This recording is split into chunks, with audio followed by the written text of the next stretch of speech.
e da un po' di anni seguiamo sia la parte arborea, quindi grandi esemplari monumentali, sia alcuni rifacimenti, diciamo così, delle bordure, delle aiuole, di quello che è diventato il roseto nella vecchia cedraia. E quindi con Francesca l'ultima volta appunto mi ha chiesto di fare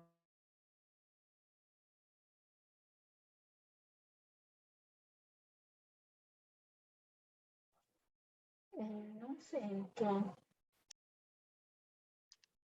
Pronto? Mi Sì, sentite? si era disattivato un attimo l'audio, scusa. Ah, ok. Siamo arrivati al punto in cui dicevi appunto che stavi facendo la parte del verde con Francesca. E così ne è nata anche la richiesta di fare delle visite con un altro taglio, ovviamente, perché lei dice per me è casa mia e racconto delle cose, ma magari gli ospiti hanno voglia di scoprire anche dell'altro. E allora abbiamo fatto questa, credo ne faranno anche quest'anno, non so se sulle rose o sulle erbe mediche mentali, insomma, diciamo così, quelle che vengono chiamate essenze, ecco. Bello, molto bello. E invece questa sera ci concentreremo proprio sui parchi e sui giardini. Esatto. Io allora sono una paesaggista,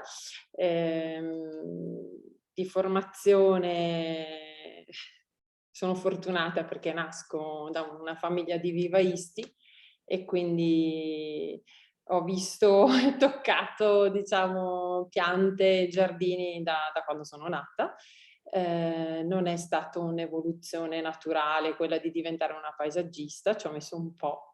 Però insomma poi io ho affrontato questo percorso, quindi prima una laurea alla facoltà di agraria in progettazione del paesaggio e poi un master in architettura del paesaggio. Ecco, magari sono più brava a progettare giardini che a parlare, sono un po' timida, scusate, insomma, questo mezzo magari aiuta anche a rompere un po' di tabù, visto che non vedo nessuno, vedo solo dei nomi. Ecco, niente, quindi mi occupo di progettazione di giardino da più di 20 anni ormai e una passione sfrenata per le piante, quindi ecco, mi piace l'idea che ci siano delle persone che hanno voglia di conoscere questo mondo e di non fermarsi a quello che si vede magari così dal vicino di casa, perché poi c'è un mondo anche questo dietro all'arte dei giardini, c'è molta conoscenza e ci dovrebbe essere anche molto rispetto, insomma, per le piante che oltre a fare bello ci danno anche di che respirare.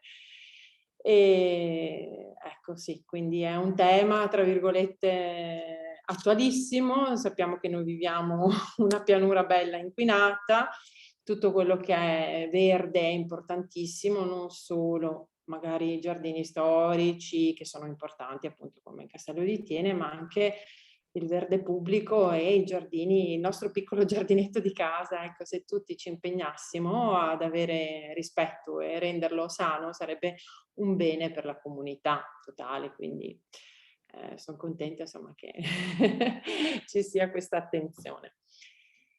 Allora, io andrei con la condivisione dello schermo. Ditemi se... Vai pure, io ti dico e dopo ti lascio andare. Esatto, aspetta perché l'abbiamo provato oggi, quindi questo. Ok. E adesso dove vado? Qui, chiudiamo questo. Eccolo qui.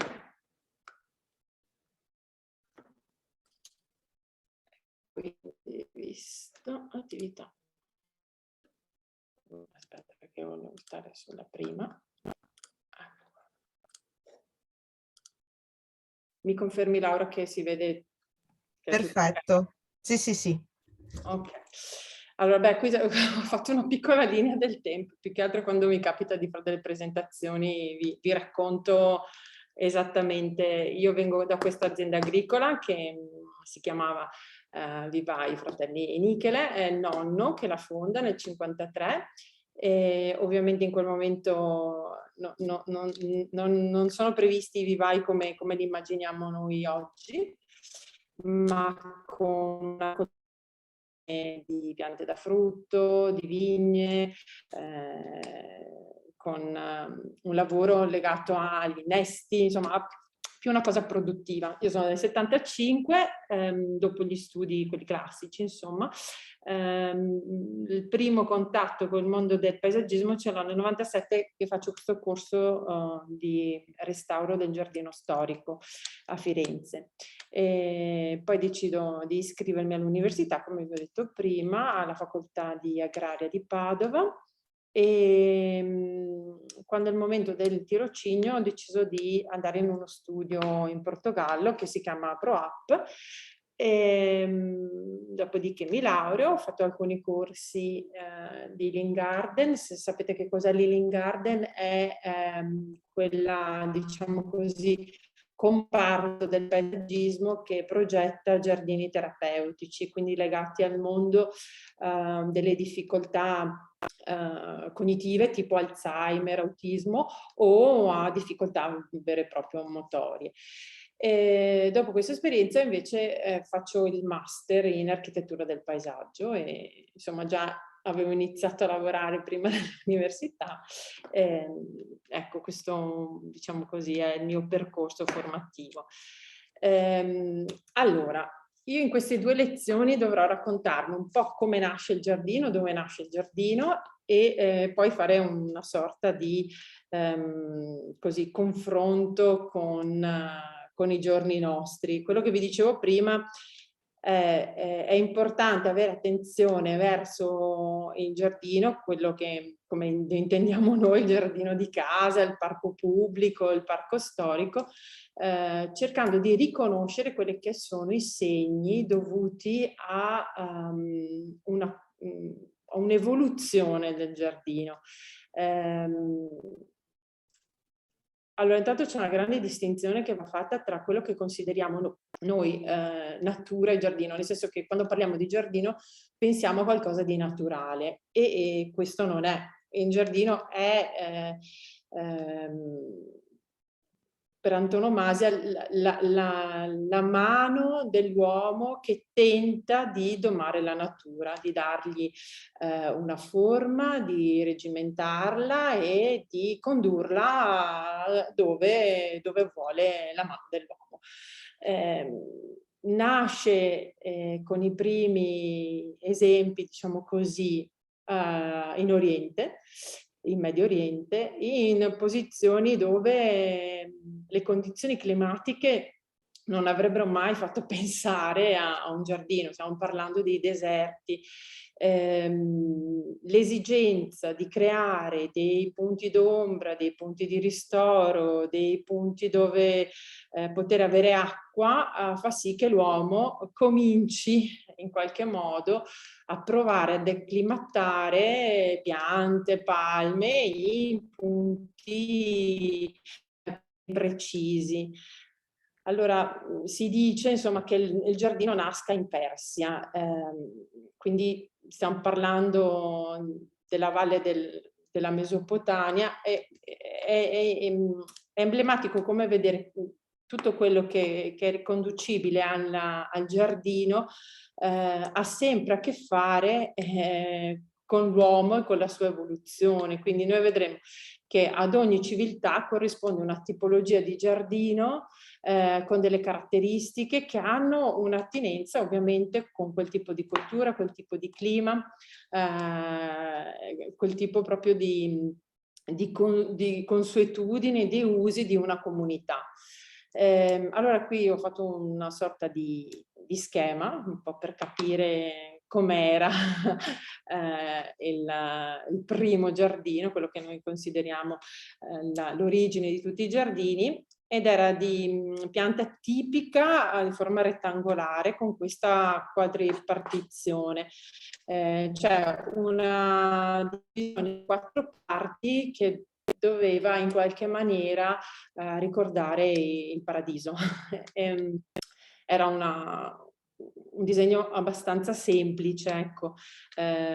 L'importanza ovviamente in questi luoghi, proprio per il clima, era la presenza d'acqua, e quindi questa ripartizione di solito era data proprio da canali d'acqua, che erano ovviamente convogliati per poi irrigare e poter far vivere tutte le aiuole che stavano in queste 4 ripartizioni. Diciamo che dei giardini dell'antichità non abbiamo immagini, se non appunto di qualche scritto, cioè di qualche descrizione. Quello che ci ricorda forse di più è, no, non vi ho messo la foto, sono i famosi racconti dei giardini di Babilonia. Più che altro perché vengono citati tra le meraviglie del mondo antico e perché erano pensili, quindi oltre, diciamo così, a un luogo magari di non facile presenza di vegetazione, ma anche il fatto che fosse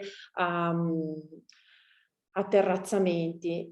La descrizione ci dice che ogni terrazzo era più piccolo di quello su cui appoggiava, e quindi c'erano questi affacci, queste piazze dove poter piantare alberi che a loro volta proiettavano la loro ombra al di sotto e poter vivere altre tipologie di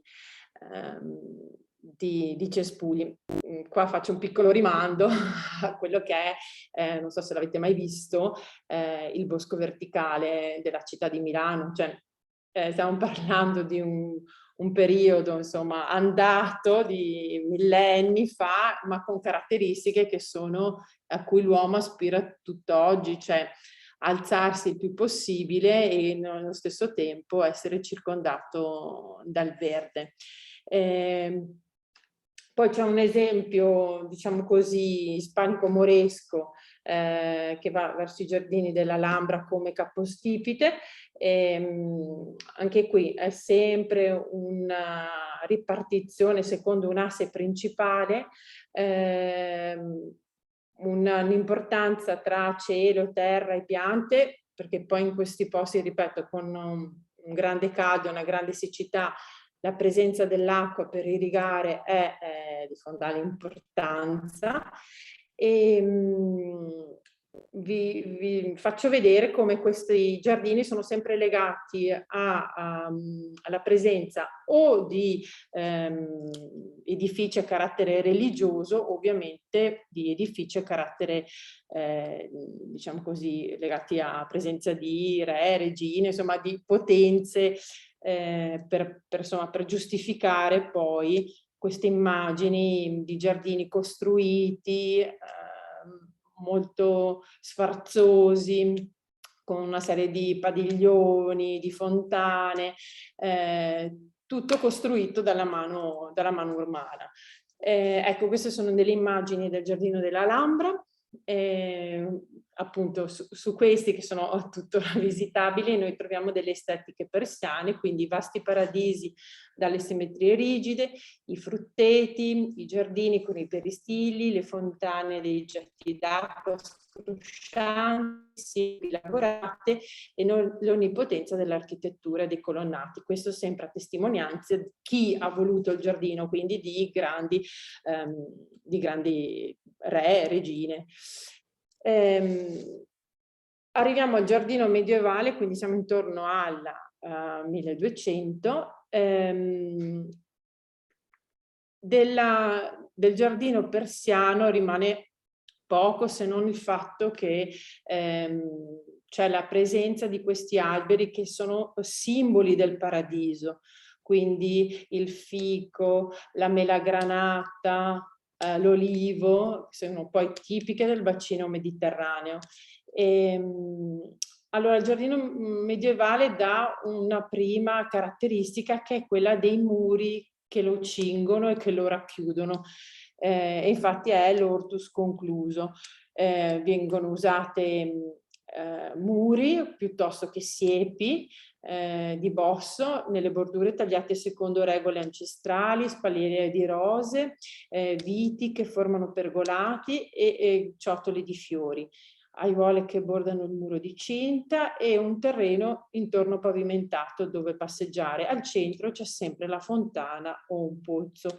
Sono giardini ricchi di simbolismi sempre legati alla religione e sono anche quei giardini che nascono solitamente in continuità con monasteri, perché poi i detentori, diciamo così, delle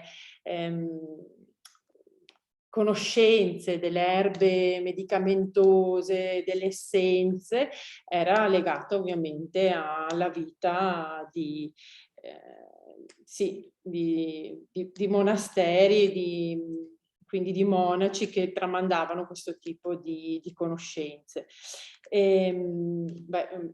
Vado subito a qualche immagine, vabbè, quindi il giardino medievale di solito aveva queste zone principali, una dedicata alle verdure, quindi gli orti, uno dedicato al frutteto, che è la pomaria, una a giardini e alberi di piante ornamentali, la viridaria, e le altre appunto alle erbe officinali, che era l'erbaria.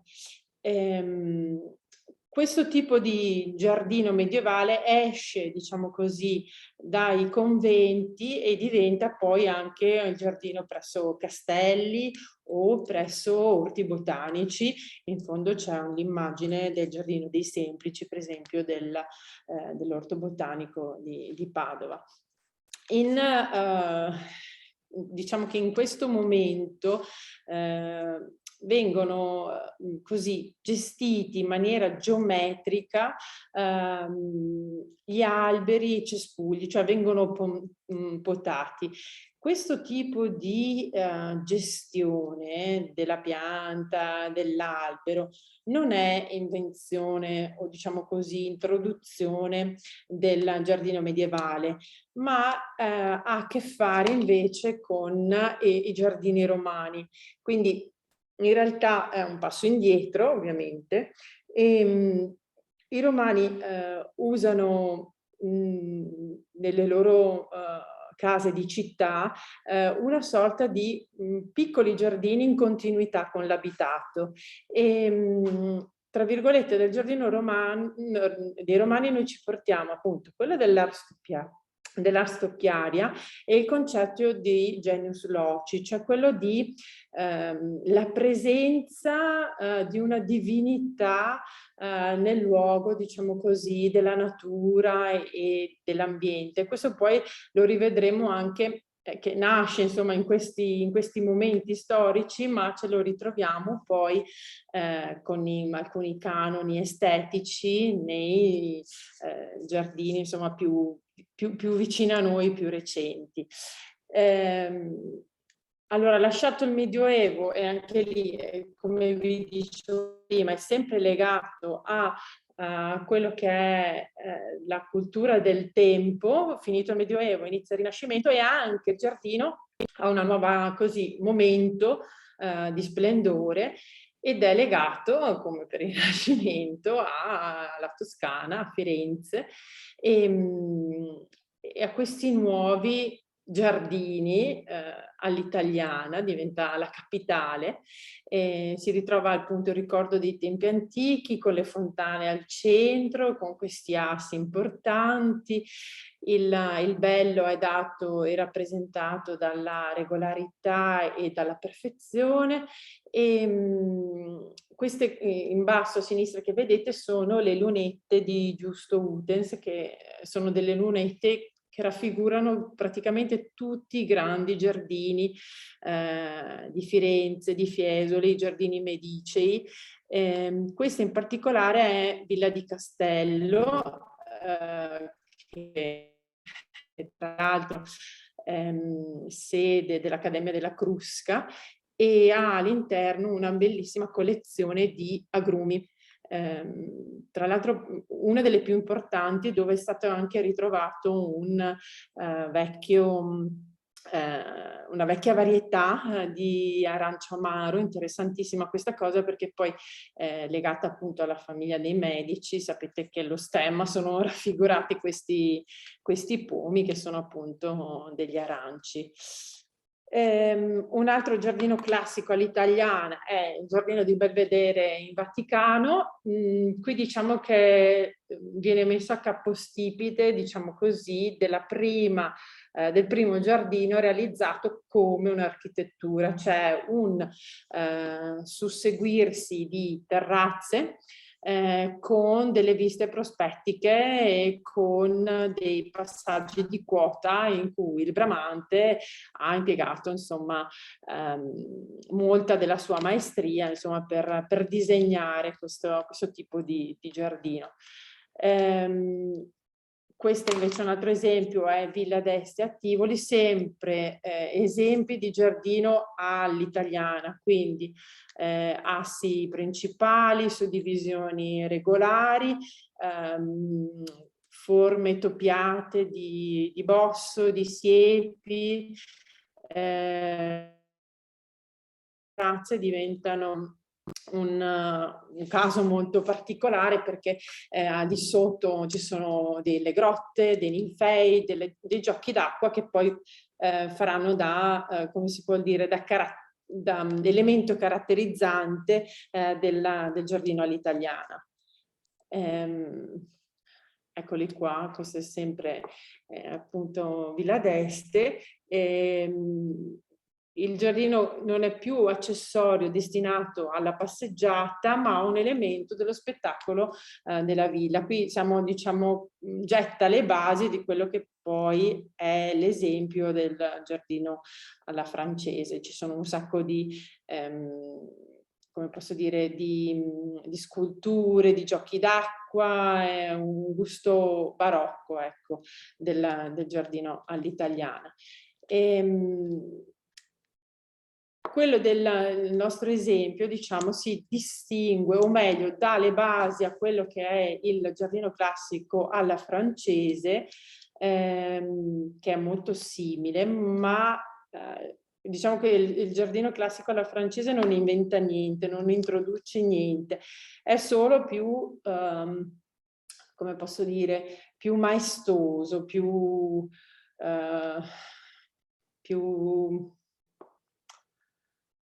sì, più grande, più sontuoso, ecco. Queste grandi assi rimangono ancora, c'è questa ripartizione simmetrica di queste aiuole, di questi parterre, abbiamo sempre le siepine potate di bosso, ma all'interno cominciamo a trovare le prime fioriture. I pratoni sono delimitati da grandi masse boschive, sono perfettamente tagliate, sono perfettamente delineate rispetto al vuoto e il pieno. Di Vaux-le-Vicomte, di André Lenotre. Appunto le caratteristiche del giardino alla francese sono un'immensa radura tra due boschi che fermano gli occhi, quindi il bosco ha anche la funzione di chiusura, di delimitare dove lo sguardo può andare, le aiuole con ricami floreali destinate ad essere viste dal palazzo e bacini d'acqua con getti a intervalli regolari. Questo lo riprende appunto dai giardini all'italiana. Un altro giardino francese, famosissimo ovviamente, è Versailles, in cui tutte queste caratteristiche sono portate ovviamente all'estremo. Una natura che viene forzata e plasmata in modo da adattarsi al progetto, grandi asse dal corpo principale del palazzo si ha la vista totale del giardino fino alla fine e queste masse boschive laterali. Interessante vedere che sia su Versailles, come per esempio anche su altri giardini italiani, mi viene in mente Boboli perché l'ho vista lì, la presenza di architetture, di verdura, diciamo così, architetture verdi per attività tipo le ragnaie, cioè attività venatorie, quindi il poter cacciare all'interno del giardino, oltre che a attività di passeggiate a cavallo, in carrozza o addirittura l'allestimento di veri e propri teatri all'interno di queste radure. Queste sono le mappe ovviamente di Versailles con la descrizione, diciamo così, di queste caratteristiche. Quindi asse centrale che permette la visuale libera che si ha dalla casa situata sempre in posizione dominante, aiuole, vasche, siepi o boschetti potati e da sculture. Parterre circondati da siepi di bosso perfettamente potate avevano la funzione di ingrandire lo spazio a disposizione e nello stesso tempo contenere lo sconfinamento delle piante. Alberi o boschetti mai vicini alla casa, ma sono nelle zone più esterne. I giochi d'acqua realizzati con dimensioni progressivamente crescenti partendo dall'abitazione. Qui un piccolo inciso, nei parterre di Versailles furono importati oltre 50 milioni di bulbi da Costantinopoli. Faccio un piccolo così inciso, non so se avete mai sentito parlare della quella che fu la bolla dei tulipani, cioè la commercializzazione dei tulipani dalla Turchia raggiunse, diciamo così, un apice per cui un bulbo di tulipano della varietà più ricercata, sconosciuta, poteva raggiungere cifre veramente impressionanti. Tanto che appunto in quell'epoca molte famiglie olandesi trovarono la disfatta totale a causa appunto di pagamenti esosi di bulbi che poi o marcirono oppure appunto la bolla si sgonfiò e si trovarono ad aver dilapidato immense quantità di denaro per procacciarsi le ultime varietà. Adesso comunque il mondo dei bulbi è sempre in mano agli olandesi, non a caso i campi di tulipani li andiamo a vedere in Olanda e non in Turchia, dove invece ovviamente ha un fiore tipico, selvatico. Qui vi consiglio, mi pare di averlo anche visto, forse pubblicizzato all'interno della pagina di Veneto Segreto, è la villa che c'è a Vescovana, Villa Scalabrin, dove la contessa ha piantato in uno dei pratoni un numero incredibile di bulbi che si stanno naturalizzando, che significa che sono giù già da qualche anno e cominciano a moltiplicarsi e danno questo effetto sconfinato di una prateria di bulbi di tulipano.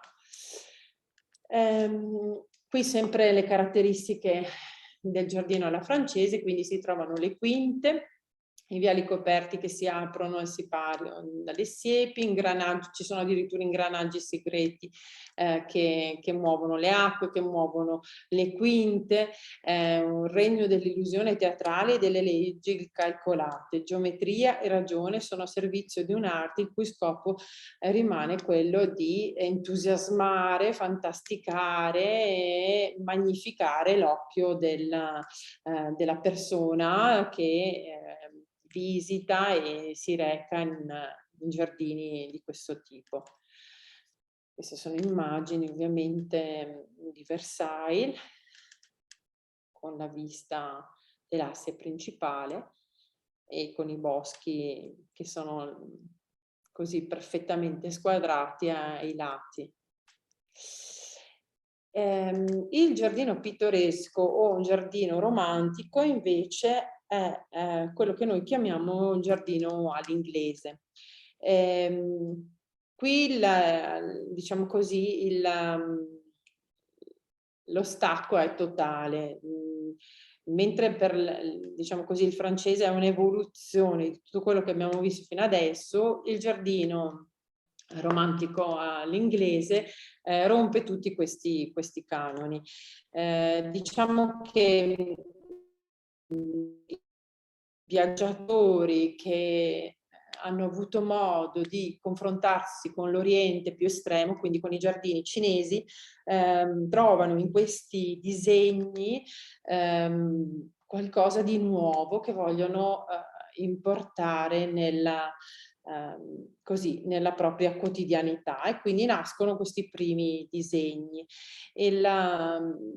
Fino a quel momento il giardino fa parte o è a servizio dell'architettura e del palazzo o della villa. Con diciamo, l'evoluzione del giardino inglese vi è una scissione, il giardino vive di vita propria, si libera completamente da quello che è il palazzo e anzi ha una volontà estrema di assomigliare alla natura più libera.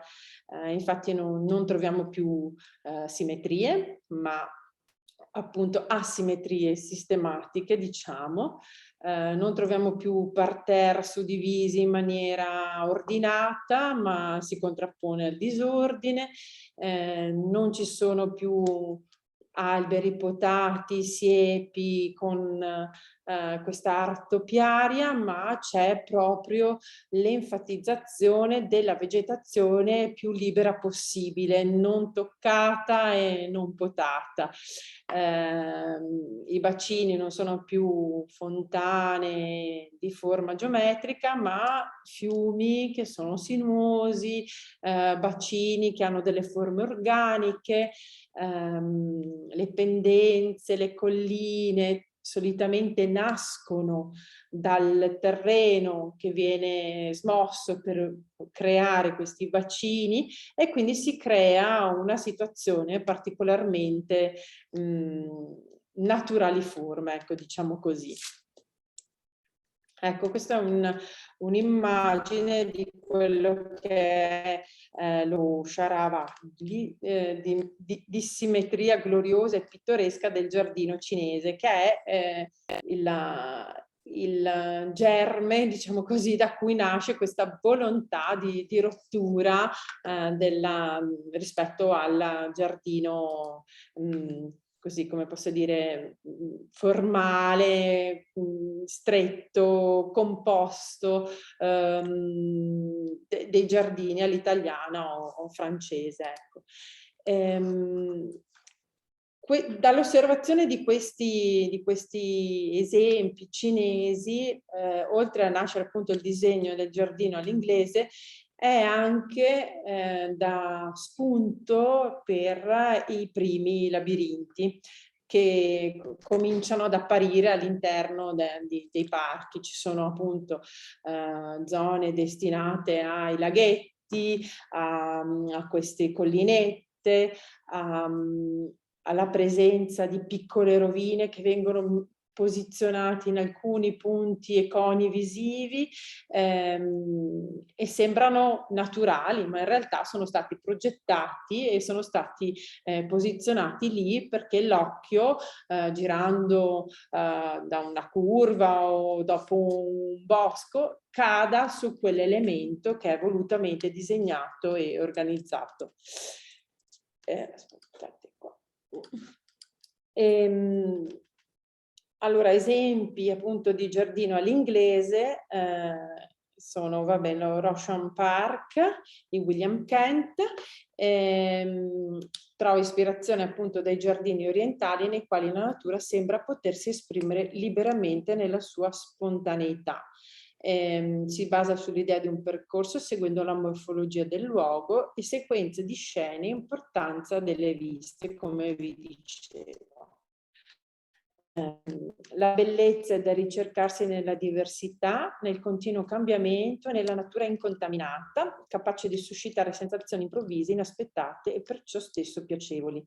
Equilibrio fra gli elementi naturali, alberi, fiumi, colline, e gli elementi artificiali, case, stradine e ponticelli.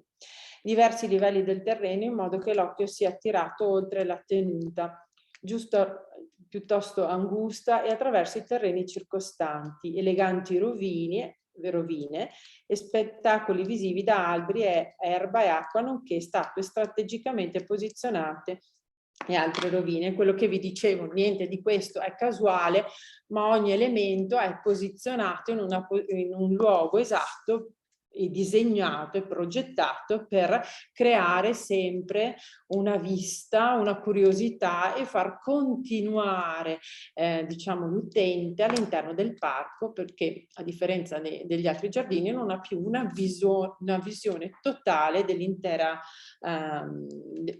parco. Interessante per il giardino all'inglese è questa invenzione, diciamo così, chiamata haha, eccola qua, sarebbe uno scherzo, tra virgolette, che è la chiusura del parco rispetto alla campagna circostante, senza perdere il contatto visivo. In Inghilterra, insomma, paese dove l'agricoltura è basata sulla presenza di pecore nella campagna, quindi per non introdurre animali selvatici o animali, insomma, da allevamento, questa tipologia di chiusura fa sì che il giardino sia protetto da intrusioni, ma l'ospite, l'utente del parco, del giardino, abbia comunque una vista sulla natura. Qui c'è anche proprio la differenza tra i due. Il giardino classico è finito e dietro una prospettiva limitata, cioè sì un asse principale in cui l'utente gli è permesso di vedere tutto il giardino, ma è chiuso dai boschi, è delimitato, mentre per il giardino all'inglese questa cosa queste viste possono andare all'infinito, si fondono con la campagna circostante. Passiamo a quello che è il appunto motivo generatore del parco inglese, è il giardino. Allora, quello che consideriamo il giardino di sapore più orientale, quindi giardino cinese e giardino giapponese, che sono luoghi di contemplazione. Qui mentre nei giardini che abbiamo visto fino adesso la presenza umana è fondamentale, è tutto fatto a misura di uomo e per creargli o facilità di vista o magnificarlo con spettacoli di fontane, chissà quale altra insomma suggestione, o piuttosto farlo sentire un tutt'uno con la natura come nel parco all'inglese. Nel giardino orientale, giapponese, cinese, chiamiamolo, usiamo queste due culture insomma principali, non c'è questa esigenza, nel senso che il giardino si contempla cioè l'uomo contempla il giardino dal di fuori, ecco, non ha necessità di accedervi, farvi parte in maniera fisica, è più un momento di contemplazione, un momento di dove poter entrare e diventare un tutt'uno con quello che è proprio il cosmo. Allora, come per i giardini romani, non c'è una divisione vera e propria di un giardino, ma è in continuità con l'abitazione, cioè si aprono e si chiudono piccoli spazi che diventano un tutt'uno con l'abitazione.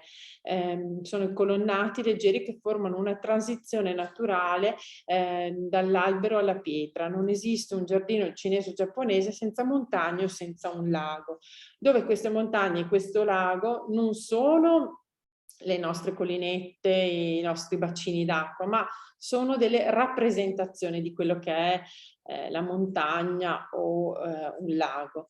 E appunto è un luogo di contemplazione dell'immobilità e del silenzio. La sola interiorità giustifica il giardino tramite una lunga contemplazione e si integra ad esso. Quello che appunto vi stavo dicendo è che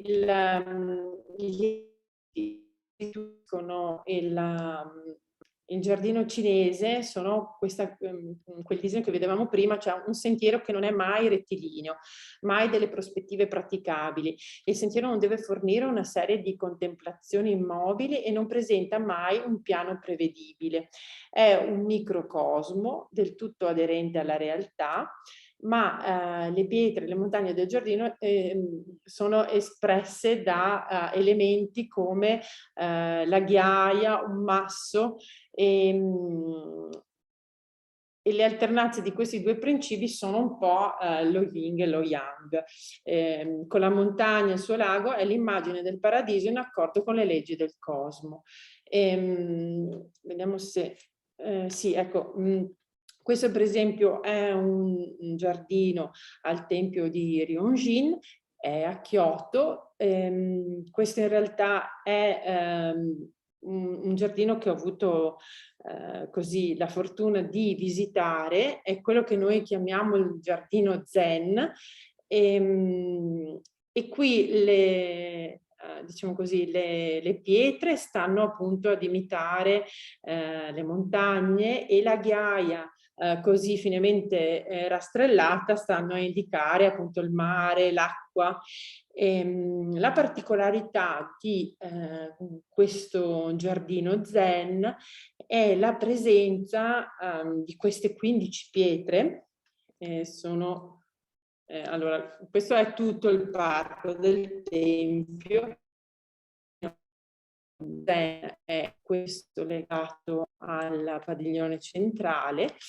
La particolarità di questo giardino Zen è la presenza di queste 15 pietre di grandezza differenti, disposte in 5 gruppi, un gruppo con 5 pietre, 2 gruppi da 3 e 2 gruppi da 2, posizionate ovviamente in maniera strategica, perché in qualsiasi punto si guardi questo giardino non si ha mai la percezione delle 15 pietre contemporaneamente, ne manca sempre una. E quando sono stata a visitarlo mi hanno detto insomma di questa particolarità e devo dire che tutto il lato aperto del padiglione che guarda questo giardino l'ho fatto centimetro per centimetro per sfidare questa cosa ed è effettivamente così. Nel osservare questa, diciamo così, immobilità di queste pietre e stando in silenzio sotto questo padiglione, percepisci esattamente quello che vuole il giardino Zen, quello che ci si aspetta, o quello che no, ci si aspetta, quello che prevede insomma l'evoluzione di questo giardino qui, e quindi è fermarsi, rallentare, stare fermi, contemplare fino a che a un certo punto non hai percezione più di te, della tua presenza, ma sei una di quelle pietre perché la stai cercando, diciamo, ecco. Interessantissimo tutto questo mondo, diciamo così, orientale del giardino. Ecco, il giardino, una parte del giardino di questi templi, perché poi famosissimi sono appunto i bonsai, i macro bonsai che vengono custoditi in questi giardini, e a seconda che il tempio sia shintoista, buddista, c'è una percezione di una gestione del parco e della natura in maniera completamente differente. Ci sono templi in cui tu attraversi praticamente delle montagne che sono nello stato naturale, e altri invece giardini che sono appunto con dei macro bonsai che non emettono neanche insomma un piccolo ramo che non sia voluto dal monaco che lo gestisce, e piccoli tappeti di muschio che vengono spazzati ogni giorno con queste attenzione quasi maniacale a questi quadri bellissimi, insomma, forse un po' pecco tipo di attenzione verso le piante, verso i giardini. Ecco sì, qui c'è la descrizione appunto di queste pietre. Invito a chi è interessato, appassionato di andare a leggere e approfondire questo tema del giardino zen, perché magari visitarlo è un po' difficile. Ecco, con il giardino cinese, giapponese, io ho, diciamo così, descritto quelle che sono le tipologie di giardino come le conosciamo, come vengono usate correntemente nel nostro modo di parlare. Mi piacerebbe, vorrei, il giardino all'italiana, il giardino all'inglese. Quindi se avete qualche domanda in questo momento da pormi, magari so che Laura insomma dovrebbe gestire questa cosa qui, altrimenti descritte queste tipologie, che sono sempre giardini che hanno a che fare con o palazzi o templi, passiamo a quello che è il giardino poi che diventa un giardino pubblico, cioè siamo ovviamente in un altro momento storico con l'avvento della rivoluzione industriale, quindi le persone cominciano a la campagna, la città, c'è più bisogno all'interno delle città che crescono a velocità importanti di verde. Un esempio ben riuscito è quello di Parigi, grazie ai suoi boulevard, alle corse, alle promenade, ma anche ai giardini che vengono progettati per il pubblico. Però quello che succede a Parigi un po' succede anche ovviamente in tutta Europa, Londra, Berlino e Madrid, e c'è questo bisogno di natura, sì, di avere un contatto con il verde anche in queste nuove città che crescono a dismisura, che diventano sempre più inquinate. Ci sono, diciamo così, le prime esigenze di passeggiare, di incontrarsi, e farlo nel verde è un'esigenza sempre più sentita. Ci sono queste immagini di queste persone che appunto nell'Ottocento fanno i picnic all'interno dei cimiteri, per esempio, che erano gli unici spazi verdi all'interno delle grandi città. Quindi l'esigenza di verde fa sì che nasce, diciamo così, i primi parchi urbani o parchi pubblici. Adesso alcuni esempi. Uno famosissimo, diciamo così, è il Parc de Buchemont a Parigi. Nasce su quello che era un ex mattatoio divenuto poi una discarica, e diciamo viene riqualificato e diventa un parco cittadino. Un parco cittadino che ha, diciamo così, i primi esempi di ingegneria idraulica, di pompe con delle cascate, con delle fontane a disposizione di tutti praticamente. Questo succede appunto a Parigi nell'Ottocento, ma poi succede, queste sono immagini sempre di Buchemont, succede in Germania con il Volkspark, che appunto Vox sta per il termine nazione, quindi un parco per tutti, e non ha più quelle che erano delle caratteristiche di tipo ornamentali, ma ha più l'esigenza di poter aggregare, di far incontrare le persone che vivono ormai in città dove il verde è sempre meno. Un esempio ovviamente che ha fatto scuola è la nascita di Central Park. quello sulla sinistra è l'immagine ottocentesca, e quello sulla destra è come ancora lo è oggi.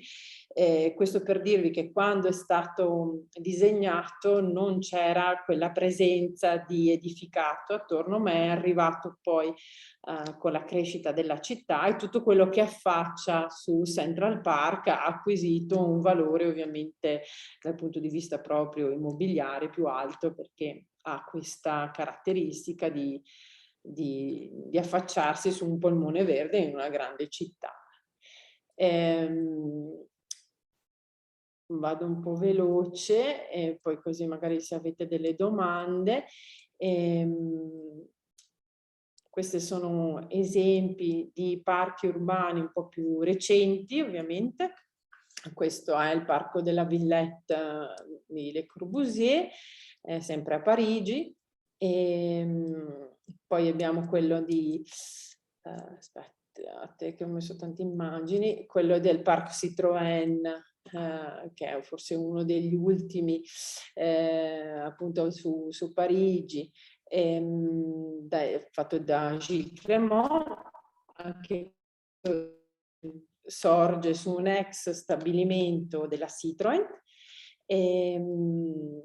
Ha un bellissimo diciamo così, disegno, è un parco moderno, ma che ha questo asse principale che lo taglia a metà, una serie di piccoli giardini tematici, e Gilles Clément è quello paesaggista, ovviamente vivente, che è stato protagonista del manifesto del terzo paesaggio, cioè di tutti quei piccoli spazi dimenticati da tutti, anche nelle nostre città, che diventano appunto il terzo paesaggio, il paesaggio di nessuno, ma che fa parte di tutte le nostre vite quotidiane, quindi anche l'importanza di questi piccoli frammenti. Queste sono immagini del Parco Citroën. Questi sono i giardini tematici. E poi ho, diciamo così, chiuso la carrellata di parchi con quello che è stato poi il parco su cui io ho fatto la tesi, che è il parco del Tejo Troncao a Lisbona. Anche questo un parco che nasce lungo le sponde del fiume su recupero di un'ex zona degradata e profondamente inquinata da attività, diciamo così, fluviali e di scarico. È un parco moderno, quindi ha delle linee completamente nuove, ma la cosa interessante è che anche questo nasce come esempio di parco di riqualificazione di un'area degradata per l'Expo del 98, se non ricordo male, e ha un disegno, appunto, come vi dicevo, completamente nuovo, dei movimenti terra che portano verso il fiume, dei pontili che entrano, diciamo così, nel fiume e che con il cambio della marea prendono immagini sempre nuove, molte attività legate alla presenza dell'edificato, ma anche alla presenza di giovani, quindi lo skate park piuttosto che zone dove fare jogging e attività all'aria aperta. Sì. Ecco, diciamo che questa è la carrellata di tipologie di giardino che vi volevo presentare stasera. Se avete qualche domanda, se Laura mi dice se è andato tutto bene, se mi avete sentito. Sono riapparsa. Beh, interessantissimo, grazie mille Pamela. Allora, Troppo di corsa. no, è stato, a me personalmente è piaciuto tantissimo perché effettivamente c'erano, personalmente parlando, delle nozioni che conoscevo, però effettivamente non ero ancora riuscita molto a connettere, diciamo, ad esempio il giardino alla francese con quella all'italiana, infatti mi sono sempre chiesta, ma vabbè, insomma, grazie veramente, molto molto bello. Ascolta Pamela, qua c'è Gloria che ti fa questa domanda. Dice, vorrei chiedere quali possono essere dei giardini magari poco conosciuti che abbiamo qui in Veneto e che andrebbero visti in virtù delle loro particolarità. E vorrei inoltre chiedere se ci sono dei libri che parlano di giardini che ci puoi suggerire. Sì, allora, diciamo che il Veneto è una terra un po' come la Toscana, ricchissima di giardini, per la maggior parte privati, quindi magari non tutti sono proprio visitati sempre e comunque, però c'è un libro molto recente che è stato fatto da una mia collega che mi pare si chiami ehm, Le Ville Venete, sì, che ha la prefazione del sovrintendente Rallo, che è di Camilla Zanarotti, con le foto di Dario Fusaro, e lì c'è una bella carrellata di Ville Venete, molto interessante. Sì, direi che come prima base potrebbe essere quella, anche perché legata alle ville venete, quindi al Palladio, poi c'è tutto un mondo legato anche appunto ai giardini. Diciamo che appunto con Laura stiamo insomma cercando di portarvi a fare una visita, non so se hai già svelato dove andremo esattamente, però... In realtà solo a quelli che sono venuti magari agli eventi gliel'ho buttata lì, ma non tutti lo sanno, quindi Okay. parla pure, dillo. No, allora l'idea è di visitare un parco, diciamo così, romantico all'inglese che è qui vicino a me, che sono di Cittadella, che è quello di Villa Imperiale a Galliera Veneta. Quindi più anche per la presenza di alcuni esemplari di piante monumentali che sono molto, molto pregiate, ma questo succede insomma un po' sui tutti i parchi storici. Mi sentirei di dirvi, il giardino di Villa Bolasco perché è stato restaurato di recente, quindi merita sia i laghetti, sia la cavallerizza dietro, insomma, sono cose molto, molto interessanti. Poi nella zona del Vicentino anche una che ho visitato di recente è Villa da Schio a Castelgomberto, che non avevo mai visitato. Devo dire che anche lì la peschiera e le carpinate, piuttosto che il parterre di Bosso, va bene, Fronte Villa, sono tutte quante insomma di notevole pregio, oltre a quelle che sono conosciutissime, ecco. Questa in realtà è una mia domanda, Pamela. Il tuo giardino preferito in Veneto? Dai, rimaniamo in tematica veneta. No, intanto non posso dire queste cose qua perché poi andrebbe a discapito Porca miseria! di qualcun altro, di qualcos'altro, ecco. A volte anch'io ho dei gusti un po', diciamo così, contrapposti, perché a me piace molto, diciamo così, la simmetria, il parterre di Bosso, però poi sono anche attirato molto a quello che è natura libera, wild proprio, quindi c'è questa contrapposizione che penso faccia parte anche proprio dell'animo umano, no? Una parte ci riporta a qualcosa che ci fa star bene, che ci fa stare in tranquillità, appunto un bel praticello, una bella seppina, e qualcosa che invece ha a che fare magari con il nostro animo un po' più profondo, che è quello della natura un po' più cattiva e maligna, diciamo così. Bella questa. Ascolta, ma visto che sei qua, c'è un signore che ci chiede, Sì. anzi è un input che dà a Veneto Segreto nell'andare a conoscere dei giardini nella zona di Venezia. Sì, Non allora, è facile, vero Pamela, o sbaglio? vabbè, allora facile non è facile Venezia non è facile per muoversi, ovviamente per logistica. Io vedo qua che non so chi ne ha scritto, ha buttato l'occhio, qualcuno diceva Labirinto di Borges a Venezia, è bellissimo, è un piccolo sogno. Tra l'altro l'ha seguito e l'ha fatto un mio carissimo collega.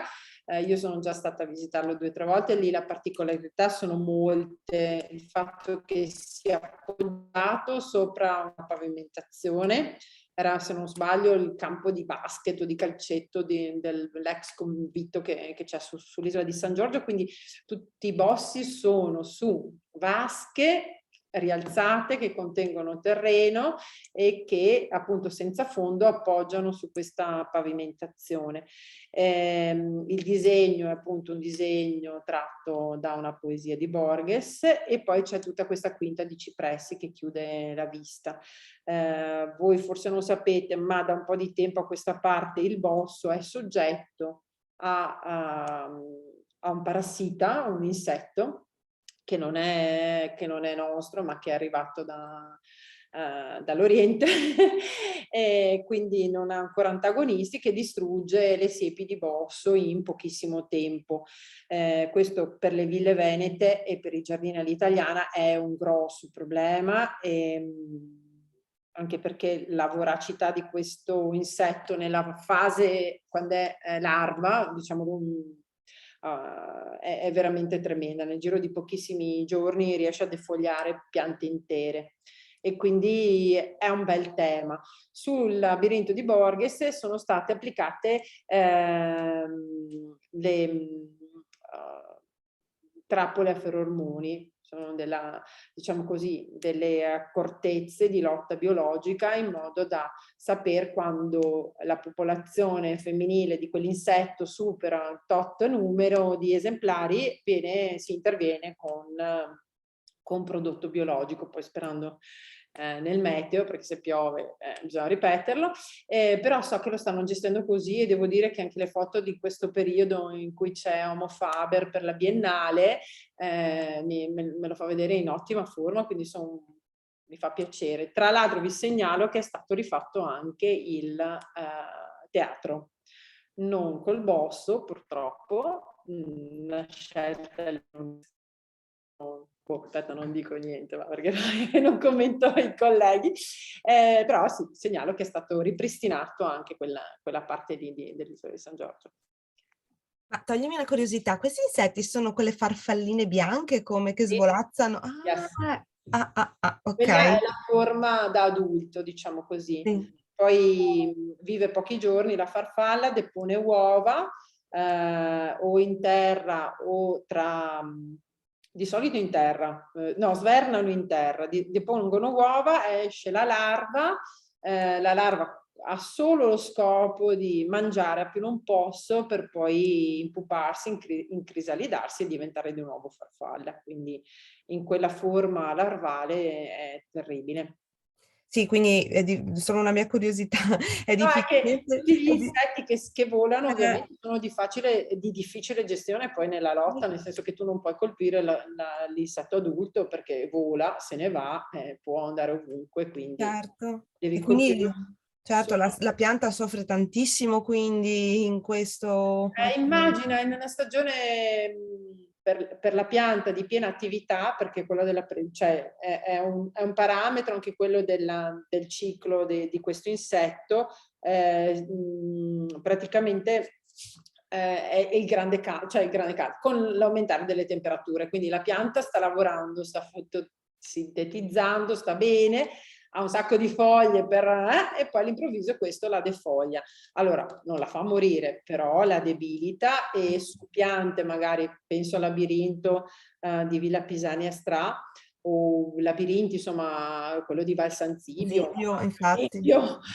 che sono tutti formati da bossi, da siepi molto molto vecchie, una cosa di questo genere può minare anche la vita, insomma, della pianta. Certo, è un po' come alla fine, no, una villa, un castello che ha bisogno di continua ristrutturazione, eccetera, non perché è un parco, non ha bisogno di altrettante cure, insomma. Questo anzi... Esatto, anzi, siccome le piante non sono delle architetture, diciamo così, fisse, ma vivono, il perdere in maniera irreparabile alcuni patrimoni botanici è una cosa veramente di una velocità estrema. Voi non so, immagino tutti abbiamo sentito parlare di cos'è questo PNRR, che è questo piano, no, di rilancio.